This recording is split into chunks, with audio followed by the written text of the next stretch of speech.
अब अच्छी झोप आए आपको, तो इसके लिए आयुर्वेद ने कुछ पथ्य बताया। सबसे पहला पथ्य ये है कि रात्रि को झोप लेने का समय पक्का करिए आप 9 बजे। तो 9 बजे आपको सोना है तो सुबह 6 बजे उठिए, बराबर झोप पूरी होगी। और अगर कुछ ज्यादा देर हो रही है तो 10 बजे सोइए, सुबह 7 बजे तो हर हालत में उठ जाइए। और 9 बजे के पहले सो सकते हैं 8 बजे, तो सुबह 5 बजे उठ जाइए। 7 बजे सो सकते हैं तो सुबह 4 बजे उठ जाइए। समय नक्की करिए, ये पहला सूत्र है। दूसरा नियम है, दूसरा सूत्र है कि आपको शाम को अच्छी झोप लेने की है, तो झोप लेने से कम 2 से 3 तास पहले आपका भोजन होना चाहिए।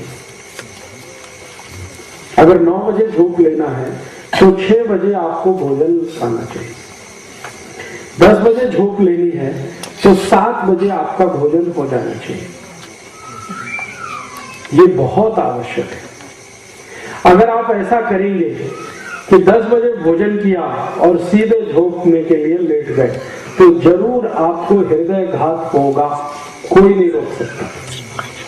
डायबिटीज भी होगा, कोई नहीं बचा सकता। आर्थराइटिस भी होगा।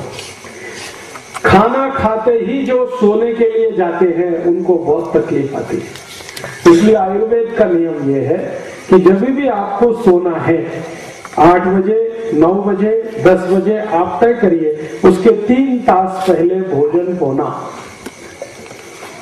ये है। मैं तो आपको एक सरल नियम बताता हूं कि शाम का भोजन आप उस समय कर लीजिए जब सूर्यास्त होता है। सूर्यास्त का समय जो है ना, शाम का भोजन कर लीजिए, फिर उसके 2-3 तास के बाद आप सो सकते हैं। तो ये नियम है। और दूसरा है कि आप जब सोने के लिए जाएंगे तो आपका जो सिर है और जो पांव है, इसको किस दिशा में रखना, ये बहुत महत्वपूर्ण है। तो जो सूर्य की दिशा है, सूर्य की दिशा माने पूर्व दिशा, पूर्व दिशा में हमेशा आपका सिर रहना चाहिए और पश्चिम दिशा में आपके पांव रहने चाहिए। ये है नियम। पूर्व में सिर, पश्चिम में पांव। और कभी कभी अगर इसमें कुछ बदल करना है तो एक ही बदल हो सकता है कि दूसरा आपको बदल करना है तो दक्षिण में सिर और उत्तर में पांव। कभी भी उत्तर दिशा में सिर करके मत सोना, नहीं तो बहुत जल्दी मृत्यु आएगी। आपको मालूम है, जिस व्यक्ति की मृत्यु हो जाती है उसका सिर हमेशा उत्तर की दिशा में किया जाता है, पांव दक्षिण में, क्योंकि उत्तर की दिशा मृत्यु की दिशा है। मरने के बाद ही व्यक्ति का सिर उत्तर में किया जाता है, जीवित रहने पे नहीं। तो इसलिए इसका याद रखना बहुत जरूरी है। पूर्व दिशा में सिर, पश्चिम में पांव, ये सबसे अच्छा है। और अगर कुछ कारणवश नहीं हो पा रहा है तो दक्षिण में सिर, उत्तर में पांव कर सकते हैं। आज ही घर में बदल कर लीजिए। आपके घर का जो बिस्तर है, अगर आप चारपाई पे सोते हैं, पलंग पे सोते हैं, तो उसका सिर पूर्व दिशा में कर लीजिए। जमीन पे सोते हैं तो सबसे अच्छा, कभी भी आसानी से बदल किया जाता है। तो अच्छा झोंक लेना है तो पूर्व में सिर करिए, ठीक है। अगर उसके आगे का एक तथ्य है कि जब आप झोंक लेने के लिए लेट गए, तुरंत झोंक आनी चाहिए आपको। ये नहीं कि ऐसे ऐसे बदल कर रहे हैं, करवट बदल रहे हैं, कभी इधर कभी इधर, कभी इधर कभी इधर। बहुत लोग हैं आधा आधा तास ऐसे ही घूमते रहते हैं बिस्तर पे, झोंक ही नहीं आती। तो इसका माने कुछ रोग है आपको।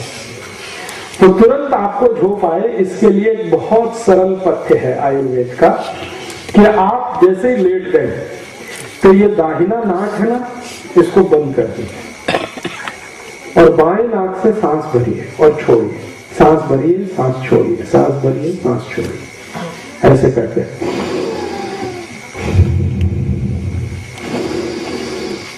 बस 2-3 मिनट अगर आपने ये करना शुरू कर दिया, बहुत अच्छी झोंक है। 2-3 ही मिनट इसका असर होता है। फिर सो जाइए, फिर कोई हरकत नहीं। अब आप पूछेंगे कि भाई सोने का कैसे है? सीधा सोना, पेट के बल सोना, पीठ के बल सोना, ऐसे करवट में, ऐसे करवट में। तो रात्रि को जब सोना हो तो पीठ नीचे, पेट ऊपर, ऐसे ही सोना अच्छा होता है। अच्छी झोंक उसी में आती है। दोपहर को अगर आप सोना चाहते हैं भोजन के बाद, तो हमेशा ये जो बायां हाथ है ना, लेफ्ट, क्या कहते हैं, डावा मराठी में, तो डावा बाजू आपको लेटना चाहिए दोपहर को, भोजन नंतर। तो दोपहर की झोंक लेनी है तो ऐसे करके लीजिए। रात्रि को दोनों हाथ फैला के सिर आसमान की तरफ, चेहरा आसमान की तरफ, पीठ के नीचे ऐसे सोना है। तो झोंक अच्छी आएगी, तो झोंक से होने वाले रोग कभी नहीं आएंगे। ठीक है।